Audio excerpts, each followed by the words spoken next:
Boa noite, amigos. 7 horas 4 minutos. Estamos abrindo o nosso Cadeira Cativa aqui na Umbra TV até as 8h30. Estaremos na sua companhia, dos nossos debatedores, falando sobre as questões da dupla Grenal, sobre as novidades. No caso do Inter, eu não sei se o Keller Kloss, que está ao centro, ex-conselheiro do Internacional, se ele vai comemorar a notícia do Zé Ricardo, que não foi anunciado oficialmente, mas que todos já sabem nos bastidores que é o técnico do Inter. Aliás, me chamou a atenção, até perguntei para o Bruno, nosso produtor, em que ano que a gente está, porque teve um jornalista, colega nosso, que disse que o Zé Ricardo é o técnico do Inter até 2019, mas então a gente está em 18, 17, alguma coisa assim. Mas até o final do ano, para deixar bem claro, até a última rodada do Campeonato Brasileiro. E aí ficam algumas questões. Zé Ricardo vindo, se ele engata uma sequência de vitórias, e não é fácil, porque essa próxima sequência do Inter enfrenta o Bahia, o Atlético Paranaense e o Grêmio. Então, se a gente for parar para pensar, ele tem em 3 jogos, em 10 dias, ele vai ter o maior clássico, que é o último destes 3 jogos, é o maior clássico local, e que pode daqui a pouco ser o clássico que vai definir quem briga por vaga na Libertadores e quem não, porque o Grêmio até o final de novembro, até confirmar via Libertadores, se passar pelo Flamengo, tem que pensar também no Campeonato Brasileiro. Antes disso, o Zé Ricardo vai enfrentar 2 técnicos que disseram não pro Inter. Roger e Thiago Nunes, nessa ordem. O Roger na partida do final de semana e no meio da próxima semana o Thiago Nunes. O Keller Kloss vai falar bastante sobre o Zé Ricardo, sobre o que tem que mudar no Inter. Nós vamos debater se foi ou não falta do Cuesta no gol que foi assinalado impedimento pelo árbitro, pelo VAR, ou sei lá eu por quem, porque demoraram 7 minutos para se convencer de que foi de fato uma irregularidade no gol do Internacional e acabou o Inter tendo a primeira derrota no Beira-Rio no Campeonato Brasileiro. Na ponta esquerda está o Michel Ruff, preparador físico, que tem um largo serviço, uma ficha ampla de serviços prestados no exterior e que está voltando agora para o Brasil, e a gente vai saber um pouco como é que é a preparação, o que muda da preparação no exterior para a preparação no Brasil, o que um técnico consegue fazer, uma comissão técnica em pouco tempo de trabalho, como terá o Zé Ricardo no comando do Internacional, e com o Luiz Braz, obviamente, repercutir todas as informações que envolvem a final, que alguns chamam de antecipada, porque dizem que sai do Brasileiro o campeão da Libertadores, outros já dizem que é só uma disputa e que os favoritos virão do outro lado. Quem que é favorito? São os argentinos, são os brasileiros. O Flamengo é amplo favorito, como estão pintando, e o Simon comentou hoje na Rádio Grenal, Carlos Simon, árbitro, ex-árbitro, que no Rio de Janeiro falam como se o Flamengo fosse meter 5 no Grêmio, que ia ganhar o natural. O quanto isso preocupa ou não os gremistas, e a notícia do Luan, que a tendência é que fique fora da partida de quarta-feira. Vamos começar por aí, Braz. Preocupa isso ou não? Não, eu posso colocar um ingrediente a mais, claro, aí? O gol do Grêmio que foi anulado e que daria o empate ao Grêmio. Que para mim foi errado também. E que foi um erro do juiz, não é? Porque nenhum jogador do Grêmio cometeu falta naquele lance. Os jogadores do adversário do Fortaleza que se bateram, né? Então, com certeza foi um erro do juiz. Mas e se eu reparei bem, Braz, a impressão que eu tive assistindo depois, porque eu não assisti o jogo ao vivo, a impressão que eu tive assistindo os melhores momentos é que o lance só não é revisado pelo VAR porque o árbitro botou o apito na boca antes e se precipitou. Então foram 2 erros. Foi marcar uma falta inexistente e não respeitar o protocolo esperando a conclusão da jogada. A mesma coisa, mais ou menos igual aconteceu no gol anulado do Internacional. Porque o juiz é que deveria tomar aquela decisão. Ele não deveria deixar que o VAR, interferisse. O juiz de campo, ele tinha tudo, na verdade, para tomar a decisão. Tanto aqui no Beira-Rio, como lá em Fortaleza, aconteceu, eu acho que uma falha realmente do juiz. Os juízes foram fracos, não é? O de lá quis tomar uma decisão e tomou uma decisão completamente errada. Agora, respondendo para você, o restante com relação à decisão que vai acontecer na quarta-feira. Com toda certeza, eu acredito que o Flamengo ele tá mais favorito do que o Grêmio, eu não tenho dúvida nenhuma. Professor Enio Kaufmann, semana passada aqui no programa, disse que é 80-20 para o Flamengo. Não chega tanto assim. Não, claro que não. Não. É que o professor Enio, que eu gosto muito, eu respeito, mas acontece que o professor Enio, ele fala só com aquele coração colorado que ele tem, não é? Então ele quer ver o Grêmio perdendo. Então tu achas que o Keller concorda que é 80-20? Não, olha só, eu acho que é uma vantagem para o Flamengo, porque está decidindo lá no Maracanã, com toda a torcida, ou pelo menos a grande maioria da torcida torcendo para o Flamengo, então, com toda certeza, ele vai ter vantagem. Ele tem um desfalque só, que vai ser o Arrascaeta, não é? Enquanto o Grêmio tem desmanchado o seu meio-campo, né? O jogador de armação do Grêmio, que foi achado, inclusive, no transcorrer deste ano, que é o Jean-Pierre. O Jean-Pierre deixou o Grêmio, infelizmente, por causa da sua contusão. Enquanto que o Luan, que vinha, na verdade, se recuperando, acabou se contundindo novamente e nós vamos ter que inventar alguma coisa, né? Aliás, nós não, o Renato vai ter que inventar alguma coisa para poder fazer esse enfrentamento com o Flamengo. Mas eu acredito muito no Grêmio. O Grêmio, essa alma copeira, quando se fala em alma copeira, não é à toa. O Grêmio, numa disputa final, nesse mata-mata, ele é mais time do que todos os outros do Brasil. Ele já fez esse enfrentamento muitas vezes, superando dificuldades muito grandes. Então, eu não sei qual vai ser a invenção do Renato para fazer esse enfrentamento com o Flamengo agora. Mas posso te dar certeza absoluta que feio o Grêmio não vai fazer. Ganhar ou não ganhar consequência do jogo que vai ser travado. Agora, feio, o Grêmio não vai fazer. Esse negócio de perder, vai perder de 5-0. Bobagem. Não é? Qualquer placar, ou para Grêmio ou para o Flamengo, vai ser o placar apertado.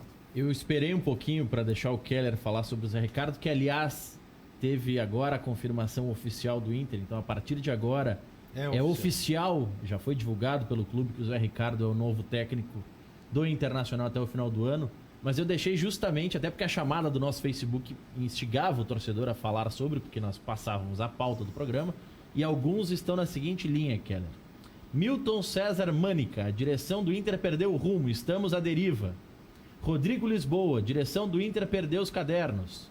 Ronaldo da Silva Lara, eu falei antes, o Inter fala em grandes treinadores e acaba com medíocres. José Ivanor Deon, sou colorado e torço para dar certo. Odair e seu pupilo não deram. Não acho que o Koubakkini seja pupilo do Odair. Vamos só mostrar o site do Inter, que tem a oficialização do Zé Ricardo assumindo o comando técnico do Internacional. Ele chega amanhã, vai ter toda essa semana de trabalhos. E aí eu te pergunto, Keller, é uma boa? Não é? É o que você esperava? Era uma tendência pelo que o Inter mostrou nos últimos jogos com o Koubakkini como interino? Mostra que é um erro demitir o Odair. O que significa trazer o Zé Ricardo? Boa noite. Boa noite a todos. Boa noite que nos acompanham pela Umbra TV e as redes sociais. Dá para falar bastante, né? Mas eu concordo com todos aí que falaram. Inclusive é que o último que disse, sou colorado e torço para que dê certo. Eu também sou colorado e torço para que dê certo, né?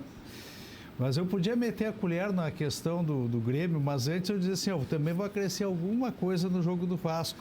Por que o VAR não é chamado, por exemplo, quando os jogadores internacional são deslocados na área adversária, são empurrados na área adversária, né?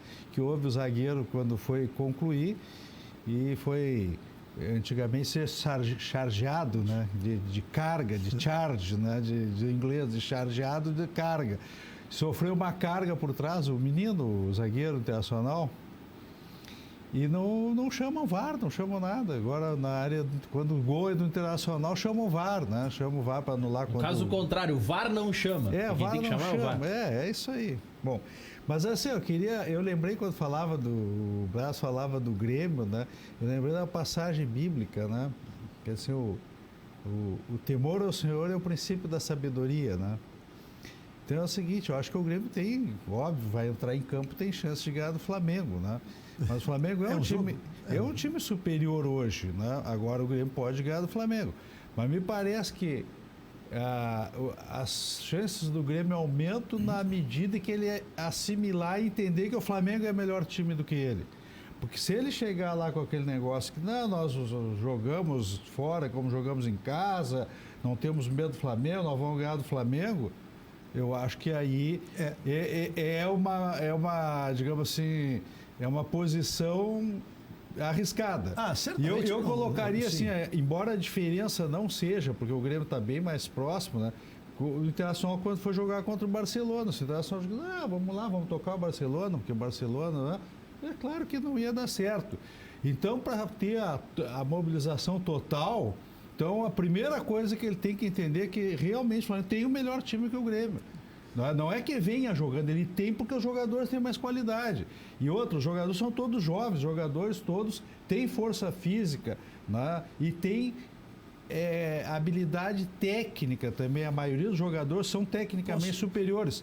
Então, por isso que eu digo assim agora, o Grêmio pode ganhar? Evidentemente que pode. Mas... É um jogo, tu pode fazer uma leitura do jogo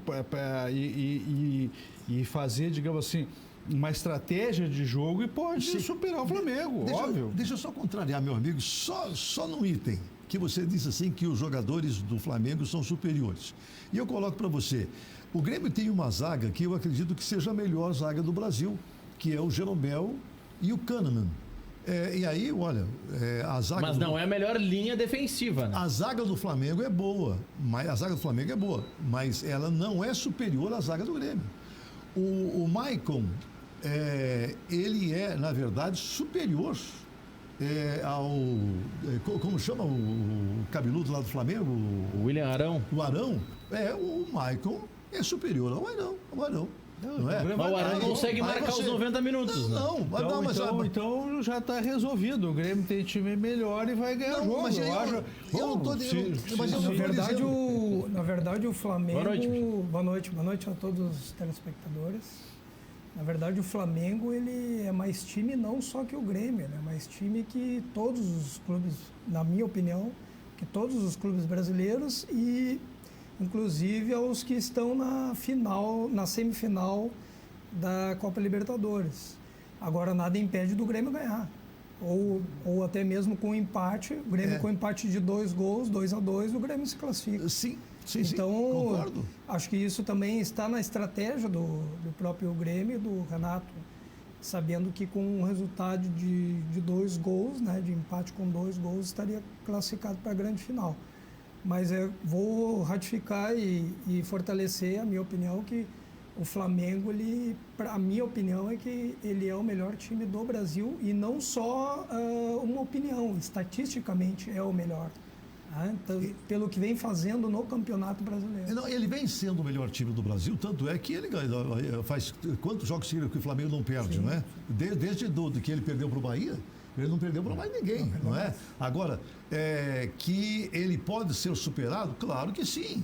Acontece que o técnico... Ele pode seguir sem perder, só empatar por 2 gols que tá tudo certo, né, mano? Olha só, sim, mas tu negocia, tu deixa eles invictos. Claro, mas o Jesus, o que o Jesus fez? O Jesus armou um esquema, sabe, dentro do Flamengo, que vem superando os esquemas que estão armados pelos outros times. E hoje eu ouvi realmente alguma coisa que eu também concordo. O Jesus está deixando um ensinamento, porque eu não sei se ele vai embora, se vai ficar por aqui, mas ele está deixando um ensinamento para os técnicos brasileiros que eu acho que é muito válido. Você não tem que fazer jogador descansar 15 dias para jogar, joga um dia e descansa 15 dias para poder jogar. Não, você está dando um pau no Renato? Não estou dando pau em Renato nenhum. O Renato faz isso? Não, mas eu acho o seguinte, olha só, o que o Jesus está fazendo lá no Flamengo está dando certo. Mas isso é um exemplo do que acontece na própria Europa, no centro da Europa e também no leste europeu também, onde eu estive trabalhando. Na verdade, os clubes que estão disputando grandes competições na reta final da temporada não fazem rodízio de jogadores e não poupam ninguém. Os melhores jogadores jogam e jogos quarta e domingo, seria 2 jogos na semana, né? Porque o rodízio que é feito nos clubes europeus acontece muito no meio e início da temporada, até porque o jogador ainda não está totalmente na sua melhor performance. E também porque os times europeus têm os melhores jogadores nas suas posições. Por exemplo, tem times que têm 2 jogadores na sua posição. Então, se tu tirar o Filipe Luiz e botar um jogador do mesmo nível, pode fazer o rodízio. Acontece que um jogador quando está com uma idade avançada, como é o caso, por exemplo, do Léo Moura, ele vai fazer 41 anos agora. Então, no dia do jogo. No dia do jogo, né? É claro que se você colocar o Léo Moura jogando todos os jogos, quarta e domingo, não vai dar para ele. Não é? A mesma coisa do Maicon. O Maicon já é um jogador também já desgastado. Então, é claro que ele não pode jogar todos os jogos. Mas os jogadores mais novos, e principalmente os jogadores da zaga, eles podem jogar todos os jogos, não tem o porquê de não jogar todos os jogos, né?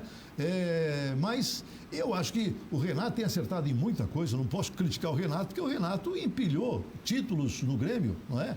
E eu acho que o Renato tem sido assim, tem dado muito orgulho para a torcida gremista, então não vou criticar alguém que está realmente fazendo um bom trabalho no Grêmio. Agora, que o Jesus está realmente deixando esse ensinamento para os técnicos, não só para o Renato, mas para todos os técnicos brasileiros, que é o de fazer com que o jogador jogue todos os jogos, não é? A não ser que ele seja realmente tenha mais idade. Inclusive o Jesus, ele tem grandes jogadores na sua mão e o investimento do Flamengo foi muito forte, né? Então, inclusive, deve ter uma cobrança do próprio clube, direção, de que esses jogadores têm que jogar. Não tem por que tu poupar jogadores que estão preparados para jogar 2 jogos na semana. E o Flamengo provavelmente deve ter um controle muito bem controlado. Análises devem ser feitas antes do jogo, após os jogos, para poder utilizar esses jogadores 2 jogos na semana. Michel, vou te fazer algumas perguntas práticas envolvendo o Grêmio para a gente tentar não auxiliar o Renato, mas para a gente entender algumas definições do Renato. Por exemplo, como o Galhardo atuou no final de semana, a tendência é que jogue de fato o Léo Moura. Como fazer um senhor de 41 anos segurar a gurizada na correria? O que o preparador físico pode fazer previamente? Que tipo de preparação se dá para um jogador mais experiente? Porque vão todos os velozes do Flamengo nas costas do Léo Moura, não tenha dúvida. Eu também quero responder essa tua pergunta. Também quero saber. Eu também quero responder. Não, tu quer ajudar o Jorge Jesus a botar o Bruno Henrique, Everton Ribeiro Tem a nas costas? resposta azul e a resposta vermelha. Não, a resposta profissional vem primeiro, antes da azul e da vermelha. Michel. Não, com certeza. Eu acredito que se o Léo Moura jogar, ele é um jogador que foi preparado para atuar nesse jogo contra o Flamengo, porque vai ser um jogo muito intenso. E provavelmente deve ter uma proteção ali pelo lado dele, estrategicamente, para que ele não sofra todo o tempo do jogo, suportar os 90 minutos em alta intensidade, para que ele possa, além de defender, poder também ter as ações ofensivas que são importantes. Agora, por exemplo, no meu caso, como preparador físico, teria que falar dentro do treinamento, aconselhar ele a administrar dentro da sua função as ações que ele vai ter que executar. Mas é um jogador experiente, né? Um jogador experiente que acredito que não teria muitos problemas na questão de compreensão do jogo, de entendimento do jogo, daquilo que vai acontecer. Agora, com a idade que ele tem e com a média de idade do Flamengo, que é um time jovem e rápido, potente, com certeza ele vai ter que estar bem protegido ali, o Léo Moura, para suportar até os 90 minutos. Eu posso responder? Keller Kloss. Eu diria o seguinte: fisiologicamente não tem nada para fazer. Não dá para fazer nada. Agora, taticamente, sim, fazer essa proteção e tal, né? Esquema tático para ele não sair muito, sair outro, avançar e não ele, ficar mais. Mas a principal valência do Léo... ele sair mais e ficar outro dando cobertura. Mas quem que vai dar cobertura? Bom, mas aí isso é problema do Renato. Aí vem olha, se eu ganhasse a metade do que o Renato ganha, eu eu pensaria, perderia uma noite toda para pensar como fazer. Pode ter uma surpresa aí também, ele jogando em outra posição. Eu posso dar uma resposta também? Claro, deve. Olha só, para mim... Depois eu vou dar como eu escalaria. O gancho que tu falasse é que a defesa do Grêmio é melhor que a do Flamengo. Não, até pode ser. A zaga. Até pode ser um pouquinho melhor e tal, né? Mas é o seguinte, onde se decide o jogo não é bem ali. É um pouquinho mais na frente ali, onde o Flamengo. Mas o Cebolinha não perde nada para os outros. Não perde. Não, mas é ali no meio campo onde se decide ali, o Flamengo está muito Mas bem. a lateral direita, o lateral que jogou lá contra o Fortaleza, para mim, ele não deve jogar nunca mais. Ele é muito... Mas quer acabar com a carreira do garoto? Não é. Ele vai jogar em outro time. Ele conseguiu ser bola de prata já no Grêmio, na placar? Sim, mas no Grêmio... Nunca mais no Grêmio, tu exato. Eu não gostaria, eu pelo menos como torcedor, eu não gostaria de ver aquele rapaz jogando mais no Grêmio, sabe? Eu acho que ele é muito ruim, sabe? Na minha opinião. É claro que em outros times pode até que ele dê certo, mas no Grêmio, todas as vezes que ele entra, o Grêmio tem dificuldade ali naquele setor. Ele não sabe marcar. Até quando ele avança, sabe, no cruzamento a bola dele tem qualidade, alguma coisa assim. Mas parece que ele já está cansado, sabe? Quando ele vai avançando, ele vai devagarinho, sabe? Eu não gosto de jogador assim. O problema do Galhardo é quando ele erra. Quando ele erra o cruzamento e o goleiro põe a bola para dentro. Se ele acertar o cruzamento, ele não sai nada. O teu medo é que ele erre, então, Keller, é isso? Eu tenho medo que ele erre. E lá contra o Fortaleza também, Maurício, aconteceu um troço assim. O meio que foi montado pelo Renato foi um meio extremamente lento, sabe? Dava dó de ver aquele pessoal jogando, sabe? Parece que todo mundo se arrastando. Eu não sei por quê. O Grêmio tem um meia que é muito bom, que está começando agora, que é o Patrick, sabe? E eu gostaria muito que o Renato apostasse mais no Patrick e menos, sabe, naqueles jogadores que entraram lá no início. 21 minutos de programa, o Luiz Braz já deu 2 letras no Renato. Queria mais o Patrick e deu a letra de que está preservando muito. 21 minutos de programa, imagina até as 8h30. Se eu falar, vai dar outra letra ainda. A outra letra ele sai com o PP e o Cebolinha, né? E deixar o Alisson fazendo a função do André ou do Tardelli. Olha só, porque ele daria mais consistência recuando para fechar o meio. Sabe o que eu acho? Mais velocidade para contra-atacar o Flamengo. Porque o Flamengo, pela natureza dele, ele não fica atrás. Não. O Flamengo não precisa nem te convidar. Convidando ou não convidando, ele vem para dentro do teu campo. Sabe o que eu acho que o Renato vai fazer no meio? Se de fato o Luan é uma dúvida, e eu falo se de fato o Luan é uma dúvida, porque nesses confrontos com o Flamengo, vale lembrar que contra o Inter, na Libertadores, o Flamengo chegou a divulgar uma lista de relacionados, acho que sem o Gabigol, e o Gabigol jogou. Então, vamos combinar que chegar mancando na frente da imprensa, qualquer um chega. Então, isso aí é aprender a mancar, todo mundo consegue. Todo mundo é um pouquinho de ator, ainda mais no Rio, né? E Jesus deixou muitos ensinamentos, né? O Jesus Cristo. E o Jesus aqui também está deixando. O outro essa aí que ele fez do Gabigol e não jogar todos os jogos. Mas o Renato eu ia perguntar para o Michel a questão do jogar todos os jogos. A questão também é a seguinte, por que não deixa mais jogadores treinar a cobrança de falta? A gente vai falar daqui a pouquinho com o Michel, só para concluir a linha de raciocínio do que eu acho que o Renato vai fazer se de fato o Luan estiver fora. Ele vai botar 3 volantes. Vai colocar o Michel. Ele vai botar o Michel, vai botar o Maicon, aí o Michel faz a recomposição, cuida do avanço do Léo Moura, o Maicon joga e o Matheus Henrique lá na frente fazendo a função de 10. Deixa numa extrema o Everton, na outra o Alisson, para ter velocidade na saída de contra-ataque e o Tardelli para segurar a zagueira. Essa é a tendência de desenho do Grêmio. Olha, talvez esse sem o Luan, esse é o time provável. Não precisa ninguém ficar segurando o zagueiro. Eu jogaria com o Alisson. Se ficar segurando o zagueiro, o Flamengo vai vir para cima, o centroavante vai ficar marcando os 2 zagueiros lá sem função. O problema é que se o PP começa o jogo, o Renato não tem nenhuma carta na manga para mudar o jogo. Mas aqui ele teve sorte, que o PP entrou e encaixou um contra-ataque. Porque se tu dá só 20 minutos e não encaixa nenhum contra-ataque 20 minutos, tu perdeu a velocidade do PP. Não, mas acontece o seguinte, nós não podemos levar um gol. Porque se levar um gol no início, vai correr atrás da máquina. É claro que se marcar um gol também fica em vantagem. não é? E pode me chamar de retranqueiro, o Brasil botaria o Paulo Miranda na vaga do Léo Moura. Não. Fecha o ferrolho ali, sai nas estocadas do Everton e vamos pra frente. O esquerdo do Flamengo é muito forte, né? Pois é. O Felipe Luiz apoiando e fazendo muito bem a circulação da bola. E o Bruno Henrique, para mim, hoje é o melhor jogador do Brasil. É o melhor jogador do Brasil hoje. Ele é melhor que Cebolinha, você acha? Hoje ele está mais... o futebol é muito momento, né? É. Hoje, no momento, no Campeonato Brasileiro, na Libertadores, ele vem fazendo a diferença.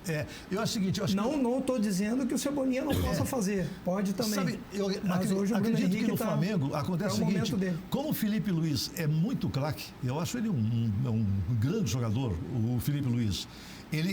Aliás, eu acho ele o maior responsável por essa ocupação do meio-campo que faz o Flamengo e que supera os outros times. Acho que o Felipe Luiz, com toda a bola que joga, é responsável por isso. Então, é claro que, como o Bruno Henrique cai muito por aquele setor, então, jogando junto com o Felipe Luiz, ele realmente cresce, não é? O Cebolinha, quando ele vai para o lado esquerdo, ele não consegue, na verdade, o mesmo apoio, né, que tem o Bruno Henrique com o Felipe Luiz. Aí, botaria o PP em cima dele. Olha só, mas o PP tá certo, Maurício. Sim, mas alguém vai ter que ir lá, né, marcar, né? De repente o PP é pro final do jogo, porque o Flamengo está se cansando. O Flamengo está chegando, os 20 minutos finais de jogo, ele está se cansando. Então eu acho que quando você coloca um jogador veloz, como é o caso do PP, para jogar os últimos 20 minutos, ele leva vantagem. O Flamengo tem alguns jogadores que, após sofrer lesões, tiveram tempo de reabilitação e vão jogar. O Felipe Luiz já jogou o último jogo, né? Final de semana. Mas é um jogador que ficou muito tempo fora. Querendo ou não, 2 semanas, quase 20 dias fora, para suportar um jogo da intensidade que vai ser quarta-feira. É quarta-feira, né? Quarta-feira. Da intensidade que vai ser quarta-feira é bem complicado. Eu entraria com o Michel. Sabe, fazendo 3 homens. Obrigado, Brasil. Eu defendo uns 2 meses a entrada do Michel no time, agora, primeira vez que o Brasil concorda comigo. Eu faria, sem tirar o Matheus Henrique e o Michael. Acrescentando, né? Tem o Rafinha também, que teve lesão. E o Rafinha vai entrar com uma máscara. Vai jogar com uma máscara, mas... Jogador mascarado, você acredita? É complicado. Sempre tem uma influência, né? Sempre tem uma influência, tu tira um pouco o pé, tu te protege. Então, ele vai estar influenciado pela máscara. Se o Rafinha jogar 20% do que ele joga com a máscara, tá bom. Tá bom. Vai ser o jogador mascarado. Olha, eu quero dizer que eu não vou fazer propaganda aqui, mas eu vou fazer uma referência. Eu fui comprar colchão numa loja Vivara. E os caras, todos eles elogiam muito o programa aqui, sabe? Então começaram a falar sobre o REC, não é? E tecer, sabe, elogios, sabe, a condução que ele faz do programa. E eu quero dizer o seguinte, assim, Maurício, você está de parabéns. Você conduz muito bem também esse programa, sabe? Eu acho que esse programa está com um público realmente muito grande. Sabe? Parabéns a vocês. A audiência é incrível do Cadeira Cativa. Lembra o nome do pessoal da loja para mandar abraço? Olha só, eu quero pedir perdão ao pessoal da loja. Mas pode citar a loja, diga o endereço aí que o pessoal vai se sentir abraçado. Eu fui na loja lá do shopping... Como é que chama lá, meu Deus? Iguatemi, sabe? Então o pessoal deve ver o REC direto tá circulando por ali, no Zafari, fazer São compra. Vizinhos do REC, o REC mora ali pertinho. Mora ali perto. Né? Aliás, Luiz Carlos REC, que na semana passada dizia: esses 2 jogos para o Coubaquini serão fundamentais. Se ele não tiver 2 vitórias contra Avaí, Vasco, vem o interino do interino. REC brincou com isso. Ontem, depois do jogo, com a derrota do Vasco, ele insistiu. Vem ou o Zé Ricardo ou o Lisca, porque o Inter não vai ficar até o fim do ano nessa sequência. Só que o pessoal tá eu acho que eles estão numa espiral de ódio aqui, Keller. O Cássio... Eu já vi que tá me provocando, então eu vou falar. Então eu vou falar. O Cássio... Eu não ia falar. O Cássio Men tá falando aqui, ó. Após o Grenal, o Zé Ricardo deve cair. O cara já nem chegou e já estão querendo que ele caia. E diz ele: amanhã cancelam minhas 2 carteiras de sócio. Isso é demais para aturar. Não pedi a saída de estagiário para vir outro. Não sei quem ele tá chamando de estagiário, deve ser o Kobachini, era o interino. Melo tem que pedir demissão e desculpa pro torcedor. Bom, tu é tão radical assim também, Keller? Não, aí agora eu posso falar sobre ele me provocou, eu tava quieto, eu não queria falar. Eu quero colocar uma coisinha para você parar de falar, ele tá entusiasmado com o jogo de quarta-feira.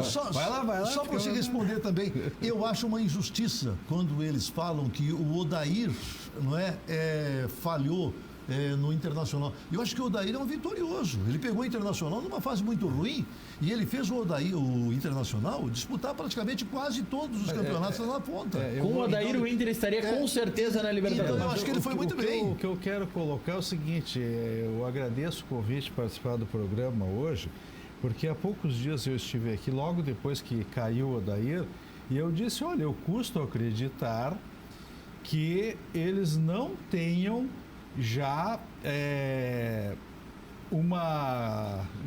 encaminhado uma solução para a substituição do Odair. Eu não acredito, eu falei todo o programa, eu não acredito, eu vou aguardar os próximos dias, porque é muito amadorismo. E até falei, eu não acredito que alguém vai tomar uma posição não racional e sim emocional de trocar um treinador sem saber o que vai fazer. E mais, eu disse, eu não acredito porque foi anunciado que teria uma reunião do Conselho de Gestão. O Conselho de Gestão são 5 presidentes que o Internacional tem. O pessoal não sabe, acha que presidente é só, não, são 5 presidentes. É só ler o Estatuto Internacional. Eu falei aqui, até teve um conselheiro que ligou para cá, mandou mensagem e tal. São 5 presidentes. Quer dizer que os 5 presidentes se reuniram, decidiram tirar o Odair sem saber quem ia contratar. E na oportunidade, eu digo, vão criar 2 problemas. Um, que faltam 10, 12 jogos para terminar o campeonato e tira o treinador. Segundo, vai convidar treinadores que estão empregados. Os treinadores vão recusar e vai criar um problema. Tá, o cara me recusou há 2 meses atrás, agora eu vou trazer ele para treinar o ano que vem. Bem, eu custava acreditar, mas agora eu acredito. Foi amadorismo. E amadorismo grosseiro por fazer isso. O vice de futebol que deveria sair. Eu disse aqui, se ganhasse a Copa do Brasil, seria ele o presidente, eu apoiaria, todos os colorados apoiariam, porque é o vencedor. Agora, se ele é perdedor de um jogo que o Internacional perdeu, sem dar uma explicação convincente, porque uma coisa é perder o jogo e sair aplaudido, que nós já vimos vários clubes, o próprio Internacional, o próprio Grêmio, perderam decisão em casa e foram aplaudidos pela torcida, sim, porque viram a entrega do time. Agora o Internacional perdeu de modo apático, foi totalmente batido pelo Atlético Paranaense jogando em casa, um jogo que no mínimo teria que ter ido aos pênaltis. E aí o vice de futebol, para tirar dos seus ombros a responsabilidade, dizer que ele é dirigente, que ele é bom dirigente, ele é diligente no desempenho da sua função, ele demite o treinador. Como que disse? Não, é o treinador que é o responsável. Como bem falaste, Brás. O treinador, diante do quadro que ele pegou como interino, chegou a terceiro do Campeonato Brasileiro, chegou à final, pelo menos, da Copa do Brasil, ele teria que ser mantido se não tinha solução encaminhada. E a prova agora que não tem a solução encaminhada. E o retrospecto, eu até vi uma partida do Flamengo, quando ele estava do Flamengo, veio do Beira-Rio, e eu vi que é um treinador moderno, pela maneira que o Flamengo vinha jogando. Exatamente, mais ou menos como está jogando, só que não tinha as mesmas peças que tem hoje. Mas a evolução tática como o Grêmio joga também, o Grêmio joga muito semelhante ao Flamengo, tá? Só que as peças do Flamengo são, como eu disse, de melhor qualidade técnica, mais juventude, mais força física. Aí é que dá a diferença, não que o Grêmio não seja um bom time. O Grêmio tem um bom time, sem dúvida. Eu quero ver, Keller, se amanhã... O retrospecto do Zé Ricardo, eu até vi assim, mas o retrospecto dele é muito ruim. O retrospecto dele, principalmente no Vasco, no Botafogo e no Fortaleza, muito ruim. E até teve uma brincadeira que alguém disse, saiu o amigo do Melo e agora vem o amigo do Rodrigo Caetano. Então quer dizer que está vindo o Zé Ricardo porque trabalhou com o Rodrigo Caetano, ou seja, é tudo treinador de ocasião. Que não aliás, veio há Lisca, muito tempo, quanto tempo está em interação com esse negócio de ocasião? E até, se não tivesse a contratação, eu ia dizer o seguinte, que o Luxemburgo tinha se oferecido para quem manda, né? Porque o Luxemburgo foi falar com quem? Vou falar com Deus. Não, vou falar com quem manda no Internacional, dentro de Falou campo. com o D'Alessandro, então? Falou, mas não foi noticiado, pelo menos. Eu ouvi essa notícia, que ele falou com o D'Alessandro. Então tu acha que o D'Alessandro tá apitando na contratação Não, agora? claro que não. Tanto é que veio o amigo do Rodrigo Caetano. Eu só disse que se não viesse o... Mas aqui, ó. Mas o Luxemburgo foi falar sim. E falou. Isso foi noticiado. Eu quero ver, o Keller tá falando que o Zé Ricardo é um técnico mais propositivo, que joga com o time mais pra frente. Ele poderá, ele monta o time assim. Eu quero ver ofensivo. se amanhã na coletiva dele, ou se na coletiva pré-jogo, nós não vamos ter uma manchete igual essa daqui da chegada dele do Botafogo, dia 10 de agosto de 2018. Título da manchete assinado pelo colega Felipe Costa, do Globoesporte.com. Zé Ricardo diz que deve manter estilo de jogo do Botafogo, porque o time já tinha um estilo consolidado, que não tinha como mudar tão rápido, que ele só teve uma semana de treinamento. É a mesma coisa. Ele não vai ter tempo de implantar grandes novidades. Tu não tem como treinar os teus volantes para serem volantes de um time propositivo em 3, 4 dias, né, Michel? Não tem nem característica, não, os jogadores do Inter. O Inter é um time com uma faixa etária bem alta, não é um time rápido, tem muita dificuldade em questão de potência também, né? É um time de circulação de bola, é um time que tenta se defender, pelo menos com o Odair era assim, né? Um time que jogava com as linhas bem baixas na hora de se defender. E acredito que esse pouco tempo que ele tem aí, 1 mês e meio, não vai ser algumas pequenas correções que ele pode fazer daquilo que ele acredita de futebol. Mas acho que isso aí é muito pequeno perto do grande problema que se tem, não só no Inter, mas na maioria dos clubes brasileiros, que estão nessa oscilação de ideia de jogo, de conceito, né? Sem muitos times trocando de treinador, às vezes com passagens relâmpago, né? Como foi o Ceni no Cruzeiro, como a gente viu agora na Série C, teve uma rodada aí que 3 treinadores foram demitidos na mesma rodada. Então, na Série A acontece isso. Na própria Série A aconteceu, né? Aquele momento que Acho que foram 4 técnicos em 24 horas. Mas aí se diz então, assim, a direção pessoal é amadora e tal, e não deixa o pessoal fazer o trabalho profissional. O Odair ficou quanto tempo? E a direção não viu que ele não tinha comando do vestiário? Aí, de uma hora para outra, tirou. Ele deveria ter permanecido até o final e contratar um treinador para a temporada seguinte. Na verdade, não poderia, foi uma precipitação isso aí. O que está impregnado nos clubes é o resultadismo e o mediatismo. Agora, isso tem que ser revisto e eu acho que teria que partir da CBF. Por exemplo, em alguns mercados, principalmente na Europa, em algumas ligas, o treinador assina o contrato com o clube e ele vai até o final do contrato atuando naquele clube. Se o clube for demitir ele não pode mais atuar em outros clubes. Até terminar a temporada. E não tem bronca com isso? Porque aqui dizem, vão impedir o técnico de trabalhar. Na verdade, vai dar oportunidade para outros treinadores aparecerem. Né? E também isso acaba criando uma gestão mais profissional nos clubes. Sim, mas o treinador para acabar com o imediatismo. O treinador já foi equiparado ao jogador agora para questão de cartão, não foi? Sim, tem cartão. Sim, então, dentro dessa ideia, então ele também seria como jogador. No momento que o clube apresentou aquele treinador, tem que ficar com ele até o final. E isso também vai melhorar o detalhe da escolha. Mas eu tenho uma tese... Tu escolheu o treinador dentro das características do teu clube. Eu tenho uma tese diferente. Inserido na gestão que tu tem como conceito. Mas aí o clube tem que saber o que quer. Exatamente. É que aqui, exatamente, Maurício, por isso que eu estou falando, depende da gestão do clube. Diferente da Europa, aqui o passionalismo é muito grande. Passionalismo ou amadorismo? Não, passionalismo. Porque acontece o seguinte... É um pouco de cada. Imagine só o seguinte... mas eu não vi nessa decisão final da passionalismo. Isso foi querer tirar a responsabilidade do seu ombro. Eu ouvi hoje o dia inteiro que o Internacional está acertado com o Cudê para o ano que vem. Eu ouvi pelo menos hoje o dia inteiro, estou ouvindo os o último noticiário diz que há uma condicionante, que o Internacional tenha que estar classificado para a Libertadores. Agora imagine... A informação que eu tenho é essa, o Cudê só vence se o Inter estiver na Libertadores. Agora imagine você o seguinte, se esse Zé Ricardo vem e faz um baita trabalho no Inter, porque pode acontecer. Pode acontecer. O que eu digo, o retrospecto dele é ruim, mas eu vi o jogo do Flamengo aqui, quando ele estava com o Flamengo, 2017. 16 para 17. 16 para 17. Eu vi, ele estava bem jovem, né? Ainda. Que ele entra na vaga do Muricy, né? Eu quero ver esse acordo com o Cudê, porque parece que fizeram um acordo antecipado lá com o Cudê. A informação que eu tenho de algumas boas fontes do Internacional é que existe um termo assinado dos representantes do Inter com o Cudê, que existe essa questão condicional de que o Cudê só vem estando classificado, mas que essa é uma questão que já está previamente acordada entre as partes, mas esse documento dá ao Cudê, e não ao Inter, dá ao Cudê o direito de escolher se quer vir ou não.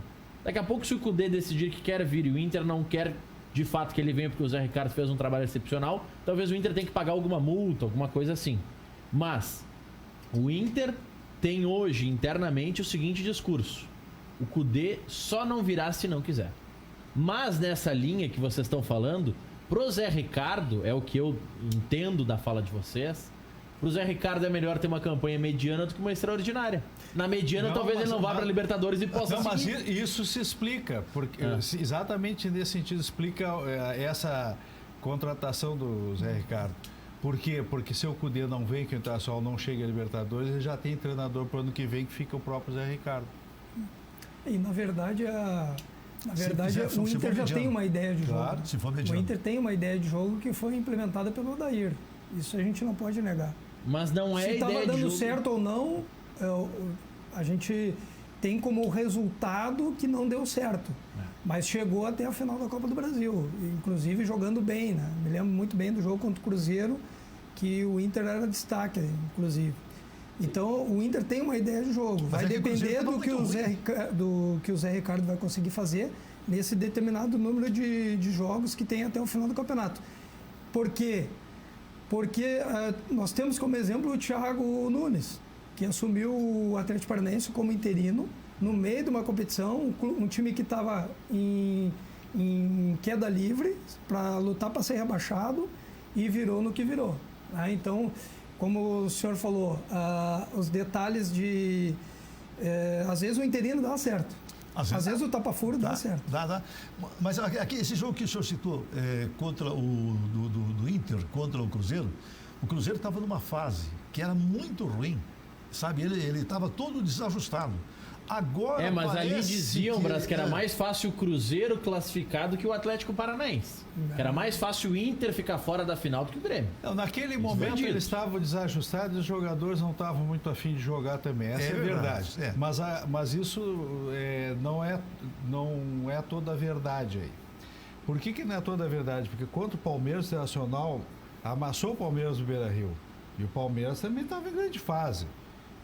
Sim. E lá em São Paulo, o Odair fez aquele time jogando só atrás, baixou as linhas, como falou o Michel, segurou lá atrás, se segurou no 1-0, fez substituições no final para matar tempo e não para tentar fazer um contra-ataque, para segurou e depois veio e conseguiu resolver em casa. E jogou com o próprio Flamengo também. O Internacional só ficou fora depois do gol do Flamengo no contra-ataque aos 40 minutos do segundo tempo, que até ali o Internacional estava pressionando. Daí a minha surpresa, que o Internacional empurrou o Palmeiras para trás e eliminou o Palmeiras, e empurrou o Flamengo para trás e só tomou o gol do Flamengo, porque até lá, para sair o segundo gol do Internacional, ia para os pênaltis. Né? E o Internacional, e aí contra o Atlético Paranaense, jogou um primeiro tempo mais ou menos, segundo tempo se entregou para o Atlético Paranaense, que foi assim, inexplicável. Né? A gente vai seguir nesse debate do novo técnico do Inter, vamos falar mais da preparação do Grêmio para enfrentar o Flamengo, mas antes eu tenho que abrir espaço, está pedindo passagem, Luiz Carlos Reck, quer dar um recado para o nosso telespectador. Diz aí, Reck. Deu. Amigos do Cadeira Cativa, estou aqui no IMED, promoção da Ari, junto com o meu amigo, primeiro patrão aqui, Flávio Dutra, para participar de um contato com os nossos ouvintes, telespectadores, amigos, estudantes de jornalismo, enfim, convidados especiais da ARI, sobre futebol além do campo. Mas antes de falar com o Flavinho aqui, eu quero falar um pouquinho só do assunto do dia. Zé Ricardo, contratado pelo Internacional. Era inevitável que o Internacional contratasse um paliativo, porque com zona não se chega em lugar nenhum. Não se podia entregar o time para o D'Alessandro ou para o Paulo Guerreiro. Então o paliativo é Zé Ricardo. Já treinou 3 times grandes do Rio. Serve para 10 ou 11 rodadas e depois vem o Cudê, porque o Internacional sequer poderia anunciar o Cudê agora, para não ser denunciado à FIFA por assédio, essas coisas todas. Então, Zé Ricardo agora, Cudê no ano que vem e o Internacional que trate de se arrumar. Aí o recado do REC, dando o recado sobre essa situação. Olha só, isso que o REC fala é porque já tem um acerto realmente com o Cudê. Não, sabe? O Cudê só não vem se não quiser. Exatamente. O que coloca, na verdade, o Zé Ricardo numa situação, eu acho que cômoda são todos os acontecimentos. Porque se ele for muito bem, a torcida vai cobrar para ele ficar. E o Internacional não vai poder deixar ele aqui. Não, eu acho que não é cômodo, Brasil. Eu vejo a situação bem pelo contrário. E o Michel pode até me ajudar nessa leitura. Leitura do profissional. O Zé Ricardo vem sabendo que não estará aqui no próximo ano. Ele tem 11 jogos para implantar o estilo dele, para conseguir mostrar resultado, para revolucionar o Inter, para ganhar certamente uma boa premiação se estiver na Libertadores, e mais do que isso, para colocar o nome dele no mercado, porque o nome dele está queimado depois da saída do Fortaleza. Do jeito que ele saiu. Inclusive não é exclusividade do Inter contratar um treinador até o final do ano, né? Vou dar o exemplo do Curitiba, contratou o Jorginho e sua comissão técnica até dezembro. E depois dali vai se definir, até porque tem o aspecto político do clube, e vai definir o que vai ser feito no ano seguinte. E para o Curitiba então deu certo, né? É trivial e também é cultural nosso, né?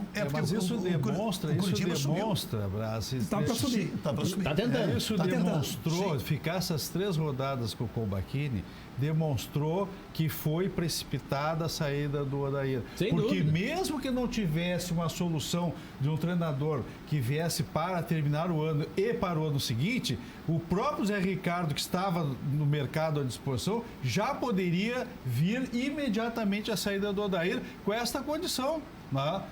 E aí teria tranquilidade para fechar o ano e até mesmo para não se queimar nesses contatos, seja com o Roger, com o Thiago Nunes, com o próprio Cudê, mas teria toda a tranquilidade para negociar com calma. E se o Zé Ricardo vindo, já desde logo que saiu daí, já estivesse nessas 3 partidas, digamos, feito 9 pontos, chegando, confirmaria ele na função. Então isso demonstra de novo que a direção mandou muito mal, para o pessoal entender bem. Foi muito mal nesse episódio, foi uma precipitação, foi querer jogar a responsabilidade no Odair pela derrota na Copa do Brasil, tá? Se precipitou em fazer isso. E aí, pasmem os colorados que estão me assistindo. A Comissão de Assuntos Legislativos e Regulamentos do Internacional consolidou para a reforma, para o final do ano, a reforma do Estatuto, passar para 3 anos o mandato dos conselheiros de gestão, para 3, e dos conselheiros para 3 também, sendo que uma gestão de conselheiros vai ser eleita por 5 anos. Parece que o Internacional está uma maravilha, está ganhando absolutamente tudo, porque tem que preservar todos que estão lá. Eu critiquei quando fizeram a reforma para 5 presidentes, porque depois seria complicado. Agora, com 5, eles acomodam 5, e nesta acomodação ficam sempre os mesmos. Então não está havendo ideia nova, não está havendo contestação nenhuma. Parece que o Internacional está ganhando todos os títulos possíveis, porque em vez de trocar a direção que faz esse amadorismo todo, não, vai se aumentar o prazo para permanecer os mesmos. Paz, meus senhores. Posso falar um pouquinho do Grêmio? Claro. Olha Deixa só. uma manchete para depois do intervalo. Acho que o Renato viu, o que aconteceu aqui no primeiro tempo entre Grêmio e Flamengo, quando o Flamengo ocupou o meio-campo e dominou todo o primeiro tempo, eu acho que serviu para o Renato montar um esquema para poder começar o jogo lá no Maracanã e não deixar que o Flamengo seja o dono do jogo, como foi no primeiro tempo aqui. O dono, segundo o REC, o Grêmio já teve, né? Como assim? Sim, o Grêmio tinha o dono. Sim. O dono. Sim. Fez arena. Sim. Não sei por que o pessoal fica tão chateado, o cara fez arena. Bom, olha aqui, mandar um abraço pro Dr. Mário Sérgio Martins, está na nossa audiência. Foi mal, o meu amigo foi mal. Um abraço pro Mário Sérgio Martins. Um abraço pro Mário Sérgio. O Volmar Pavão Ramos está perguntando se a crise no Inter não foi a demissão precipitada do Odair. Já falamos sobre isso e depois do intervalo a gente vai falar mais sobre as características do novo técnico do Inter e que peças ou que alternativas tem o Renato para montar esse quebra-cabeça para quarta-feira.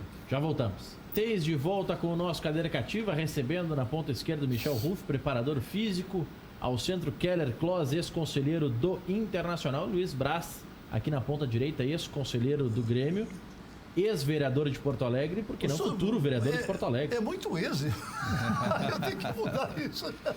Olha, mas você sabe, você que é um preparador físico, eu até ia fazer uma pergunta outro dia. Eu já deixei a minha pergunta sobre será que eu estou vendo o seguinte, o Flamengo está com os seus jogadores jogando todos os jogos e parece que o centroavante, por exemplo, o Gabigol, parece que ele está correndo cada vez mais, sabe? E ele não falha nenhum jogo. Isso é preparo físico, porque só juventude não pode ser, não é? Isso tem a ver com preparação física? Bom, Luiz, Michel Luiz, na verdade é um jogador que tem lastro físico, né? Desde categoria de base, trabalhando em grandes clubes, teve a oportunidade de ir para a Europa, jogou em grandes clubes na Europa. Claro que não teve todo o sucesso que está tendo agora no Flamengo. E também toda a estrutura que tem por trás, né, de um jogador que joga em time grande. O jogador, ele tem a melhor recuperação, tem o melhor treino, tem a melhor suplementação. Então, se o jogador tem lastro físico e tem esses componentes que cercam toda uma performance, com certeza ele vai ter esse desempenho que ele está tendo, e não só na parte física, ele tem um bom desempenho técnico-tático também. Eu acho que a harmonia também do sistema de jogo, eu acho que ajuda muito o jogador se preservar, não é? Com certeza. Porque eu vejo o Felipe Luiz, que não é um jogador tão novinho mais assim. Não é velho, não é tão novinho mais. Mas ele está correndo normalmente e ele faz uma função ali que não é fácil. Ele pega a bola, ele apoia, ele vai para o meio, ele povoa o meio ali, não é? E você não nota cansaço no E na verdade hoje o jogador ele tá todo monitorado, né? O jogador ele tem controle de cargas durante o treinamento, ele termina o jogo, ele tem exato tudo aquilo que ele fez, não só em quilometragem, mas em velocidade, em acelerações, em desacelerações, em velocidade média. Então tem toda a informação para te poder dar o seu melhor dentro do jogo e para o próximo jogo poder produzir, se recuperar e produzir também. Eu vou deixar uma pergunta para o Michel Ruff. Faltas, pode responder. Vai responder também, vai responder essa questão das faltas dos treinamentos. Desde o primeiro minuto. E eu vou deixar uma outra pergunta para o Michel Ruff que ele vai responder depois do intervalo. O choro das crianças na noite atrapalha tanto os jogadores o rendimento físico? Porque é o que diz o Renato para levar o pessoal para Fortaleza, para ficar uma semana concentrado. O choro das crianças atrapalha tanto assim? Já voltamos. De volta com o nosso Cadeira Cativa, 8 horas 45 segundos. As duas questões que ficaram no ar, Michel. Por que não se treina mais faltas à exaustão após as atividades diárias? É a pergunta do Keller. E a minha pergunta, o choro das crianças de noite atrapalha tanto assim os jogadores?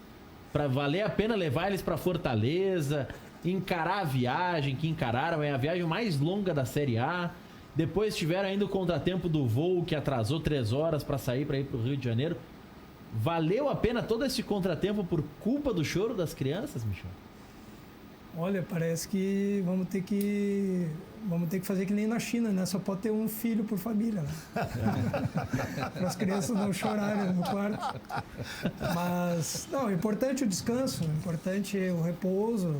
As 8 horas de sono é recomendável não só para atletas, para qualquer pessoa, né? Então, eu acredito que essa estratégia do Renato aí, nesse momento decisivo, é fundamental.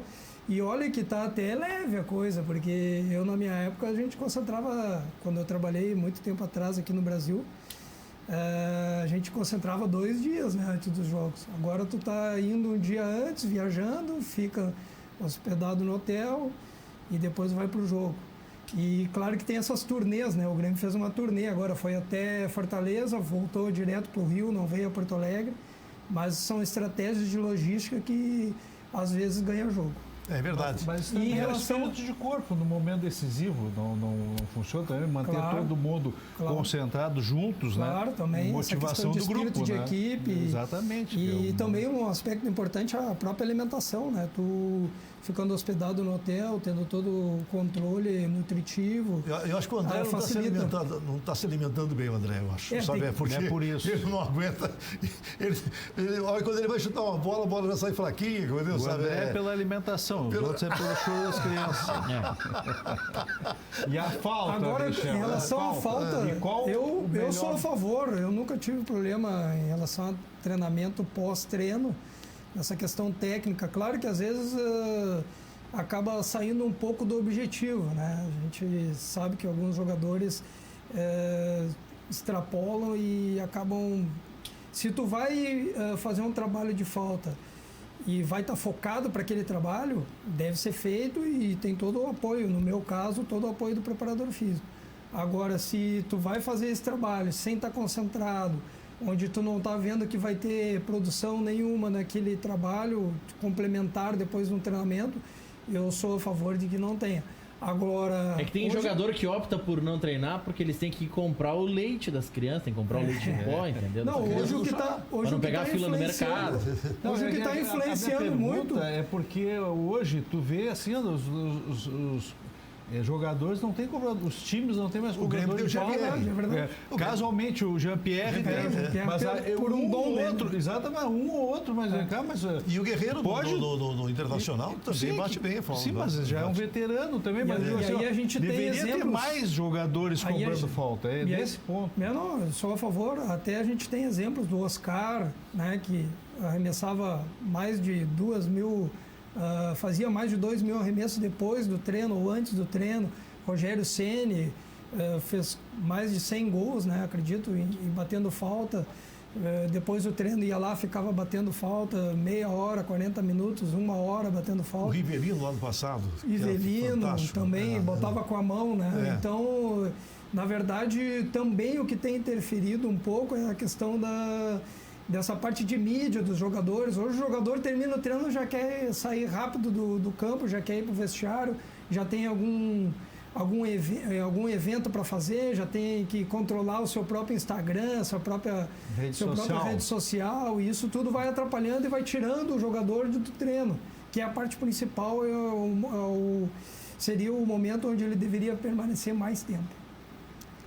Interessante, né? É verdade, é verdade. Mas no Grêmio, se você pegar, só o Jean-Pierre é que é bom batedor de falta. É. Não é? Os outros, eu O vejo, Grêmio por tinha o exemplo, Fred, o zagueiro, aqueles. o Fred batia bem, mas o Luan, por exemplo, ele pega a bola, sempre acerta o meio da barreira, sabe? Eu não difícil pleitei que o time acertar tenha os 10 ou os 11 jogadores saber cobrar falta, mas pelo menos 2 ou 3, né, jogadores E não é só com falta. alguma qualidade na cobrança. Alguma, não quero um exímio. Claro que eventualmente teremos um que é exímio cobrador Mas de vamos falta. combinar, né, Mas Kelly? 2, 3 jogadores que cobrem razoavelmente uma falta, que ela chegue próximo do gol e Mas eles não eventualmente cobram faça bem o nem gol. escanteio. Eles ficam alçando aquela bola morta pra área.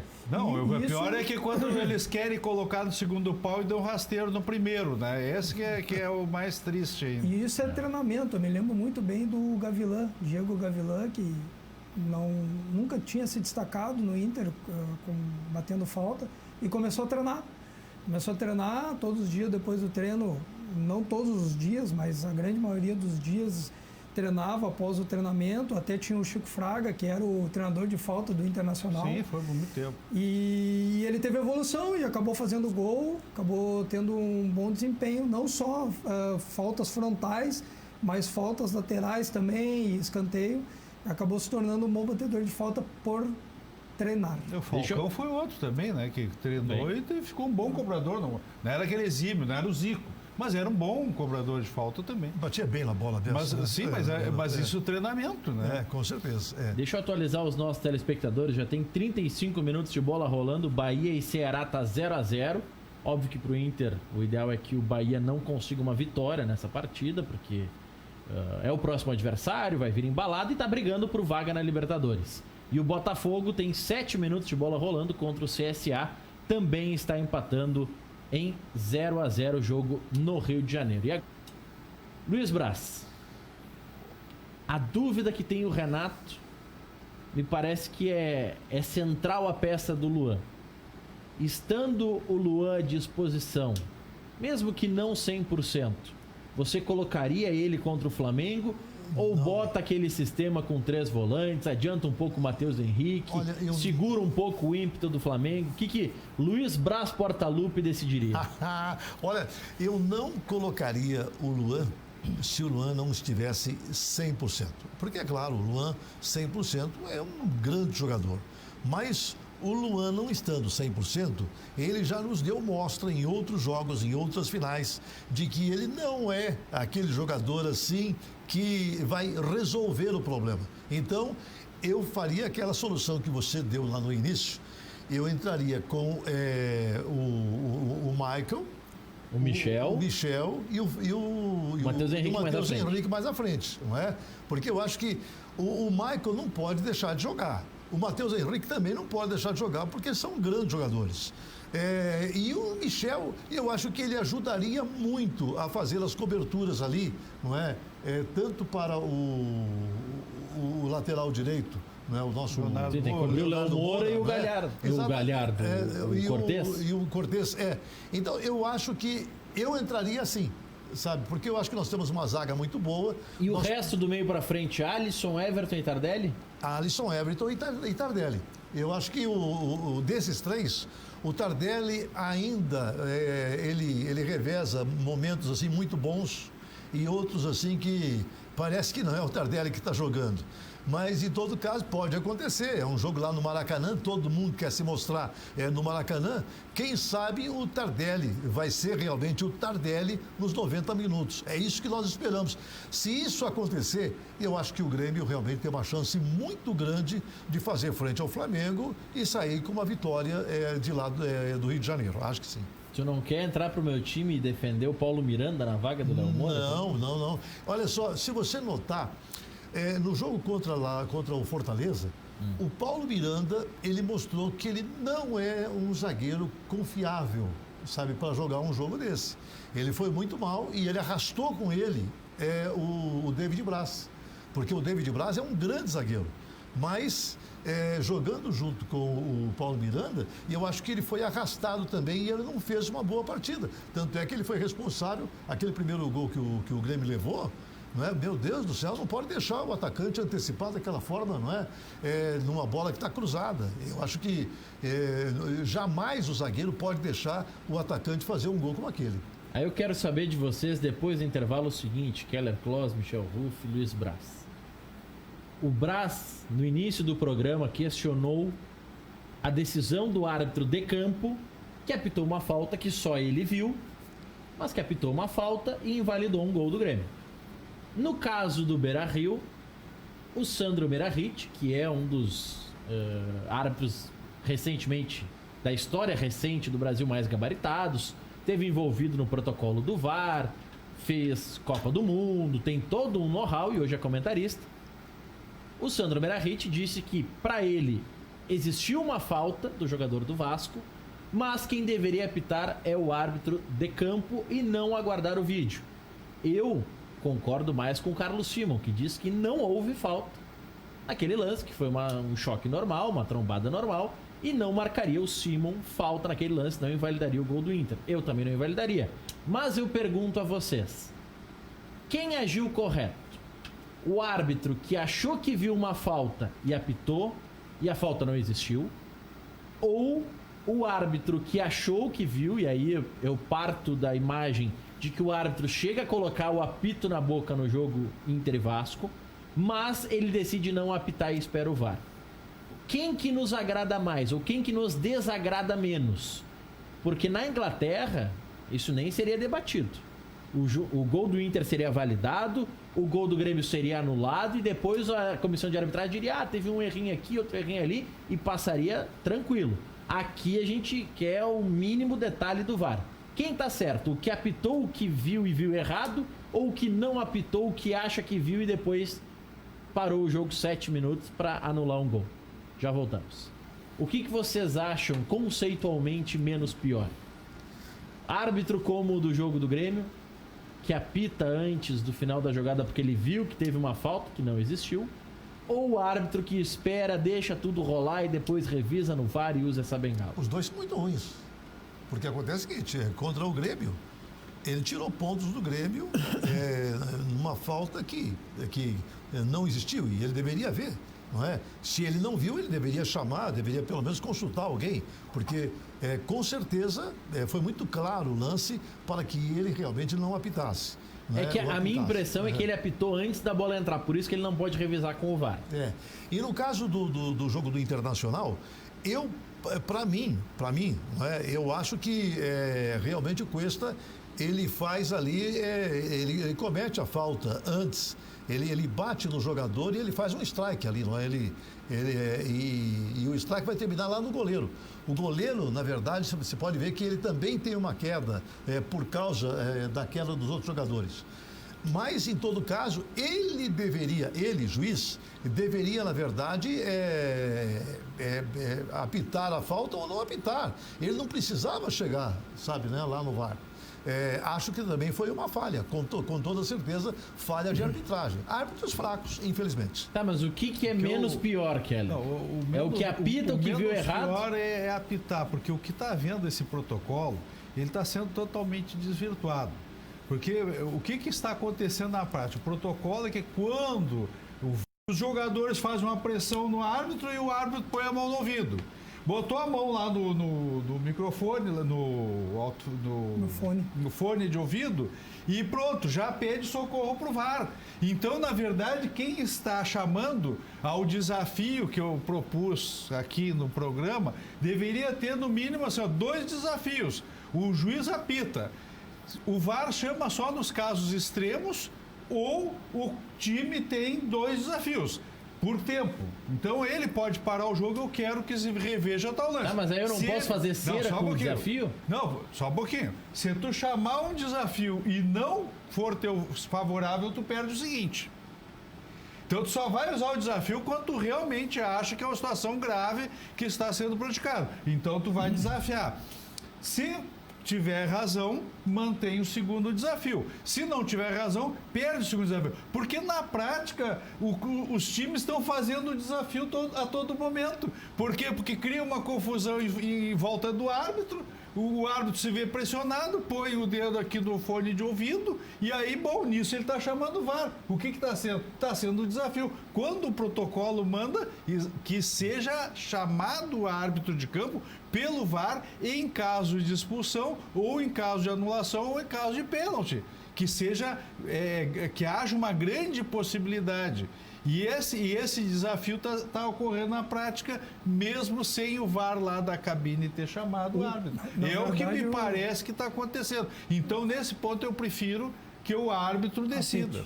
Um quesito que eu já vou passar para o Michel, mas eu vou ajudar ele. Só vou repetir, houve pênalti no zagueiro do Internacional, que foi chargeado por trás, não se chamou o VAR. E mais, o strike que aconteceu foi em função do jogador do Vasco que vem correndo, olhando para cima e choca com os dois. É um choque natural. Foi natural o choque, só que aí dá aquele strike todo e dá a impressão que o Cuesta pulou sobre os adversários. É só observar, os braços têm que olhar novamente para entender o que aconteceu. Olha, não quero dizer com isso que não seria. Tu acha que a camisa vermelha do Cuesta está atrapalhando o braço para ver? Está atrapalhando.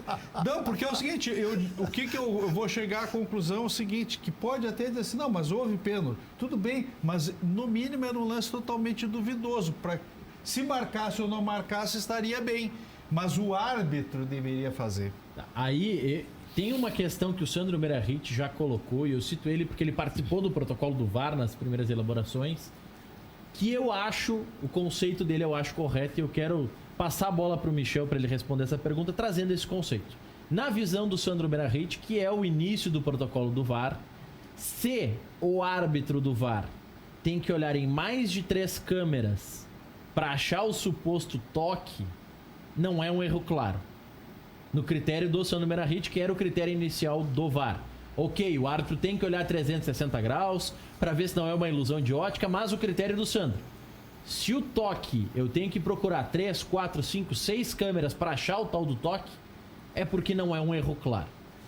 Eu entendo assim também. Eu acho que o erro claro tem que ser claro para todo mundo. Sim. Em qualquer ângulo. Michel Ruff. Na verdade, a minha opinião é que o juiz ele tem autonomia e ele é o que comanda o jogo, né? Então, a opinião tem que ser dele, não de quem está lá em cima dizendo se foi ou se não foi. Bom, mas a minha opinião também, eu queria acrescentar que o VAR está em processo de implementação, né? Ele é na verdade, como falou o Argel uma vez aqui, quando assumiu o Inter, vamos trocar a roda do carro com o carro em movimento, né? Então está muito complicado e nós já estamos no 2º ano de VAR.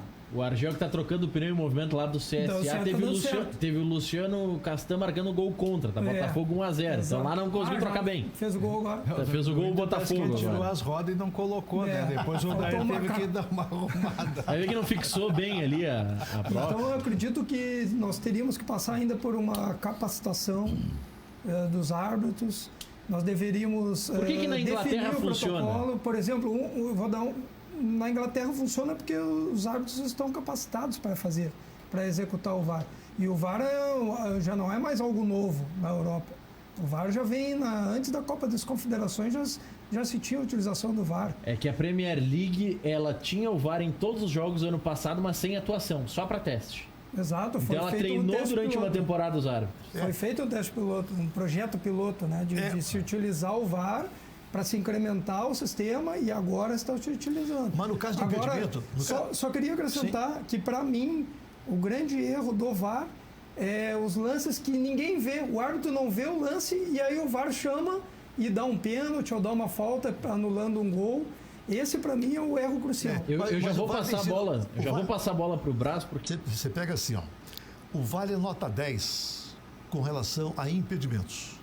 Porque ele tem aquelas câmeras todas e tal. Então o problema é a pecinha que opera. Ele mostra centímetros, sabe? Milímetros ali, sabe? Que o pé está mais na frente e tal. Então, no caso de impedimento, eu acho que ele é nota 10. O problema é no caso de pênaltis, por exemplo.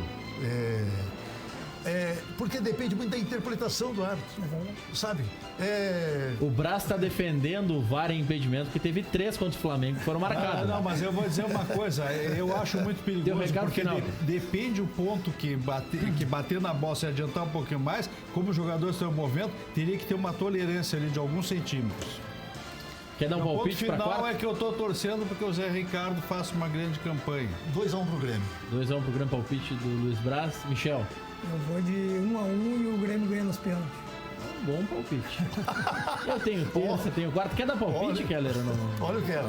Vai ser 2-0 Flamengo. Mas ele tá mais modesto no Rio. Estão falando que vai ser 5. Olha aí, ó. Não, você tá bem. Eu tô dizendo, só vou dizer que eu tô fazendo opinião de torcedor. Eu tô fazendo pela realidade.